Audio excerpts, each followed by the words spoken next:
Now, in thinking about how to explain a Christian view on work, which was my role, I realized that nothing I could say would make much sense without first explaining what Jesus taught about the relationship between good works, good deeds, if you will, and being accepted by God. And here's where the challenging part of our discussion starts, because as I thought about how to explain this, I realized it's incredibly hard to talk about faith without somehow leaving the impression that I'm looking down on you or condemning you or judging you if you don't believe what I believe. So let me stay right here at the start that not only don't I look down on you, but if I'm following what Jesus taught, I can't and I shouldn't judge or condemn you. In fact, let me go further and say if anybody claiming to be a Christian leaves you with the impression that you have to start living a better life before you can gain acceptance by God, that you have my permission to get up in their face and tell them they don't even understand what Jesus taught. In fact, if I leave you with that impression, you have my permission to get up in my face. I just prefer you wait until I'm done talking, okay? So what did Jesus teach? Well, as I see it, at the heart of basically every worldview is this idea that if you follow, that there's a standard of behavior, of good works, and that if you follow that standard, you'll be accepted, and if you don't follow that standard, you'll be condemned. So the upshot is that you have to work hard before you gain your acceptance. Now, how is what Jesus taught different? Well, to explain that, let me quote a highly respected 21st century philosopher, Bono of the rock group U2. Right?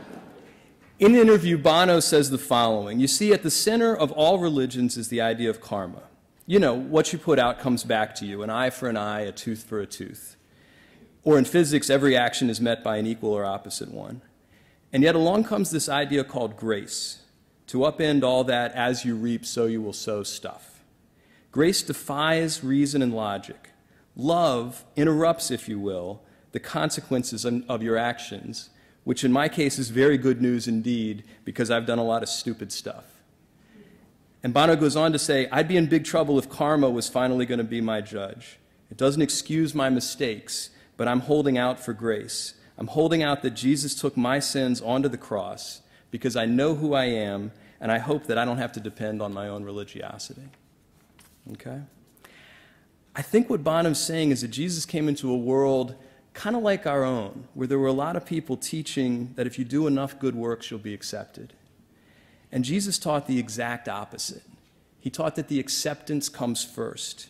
He taught that there is a standard of behavior and that I haven't lived up to it, and that no amount of good works on my part will ever make up for the mistakes I've made, and that in effect I owe a debt that I can't pay, and that Jesus wants to pay that debt for me. And if you really believe that, if you really embrace that, it means that your acceptance is based on something that Jesus has already done for you, which means that there's nothing you can do to lose that acceptance. And there's nothing you can do to lose your identity with God. And because your identity is secure, you can relax and respond to the world around you out of love, as opposed to out of a fear of losing your acceptance. And I really believe that getting your mind around this idea can change even the most stressed out, hyper-competitive, hypocritical person. And I believe that because it changed me. For more information about the Veritas Forum, including additional recordings and a calendar of upcoming events, please visit our website at veritas.org.